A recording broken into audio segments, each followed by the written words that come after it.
Fred Armisen was quite the comedian even behind the scenes of Saturday Night Live's 50th anniversary special. As SNL Alan Martin Short explained on Tuesday's episode of The Good Hang with Amy Poehler podcast, fellow former cast member Armisen completely convinced Short that he made an embarrassing mistake while delivering the show's traditional sign-off. When I left the stage after the Goodnights, he said, "Why did you call Paul McCartney Tony McCartney?" Short recounted. I said, "I what?" "What?" "Yeah, I mean you said, 'Oh, Tony McCartney.' And because I didn't know Paul was standing beside me, I thought, did I?"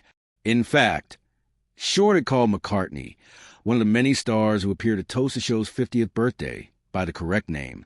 Still, the only murders in the building star even passed on what he thought had happened to yet another SNL alum.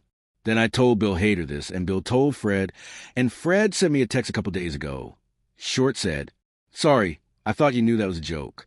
I literally thought I'd said Tony McCartney, the stupidest thing in the world. Tony McCartney."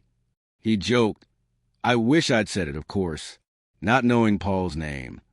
Armisen also feigned being asleep when Short would stop by his dressing room nearby his own. I would pass his room, and he'd be on his phone. I'd say, "Hey, Fred," Short said. Armisen would pretend to be snoring. When Short would announce that he knew Armisen wasn't really asleep, the comedian would pretend to be waking up. Poehler, herself a former SNL star, then offered an example of what Armisen has done to make her laugh. Fred used to send me long texts about his flight schedule, like when he was arriving, what airport, what time to get picked up, as if I was picking him up from the airport. Poehler said, "He is so deeply funny." He also does a bit that I love where, if you haven't seen him for a long time at a party and you go, "Hey, Fred," he goes, "Hi, how are you?" He pretends you're just a fan bothering him. He's so funny. He loves a bit. Short agreed.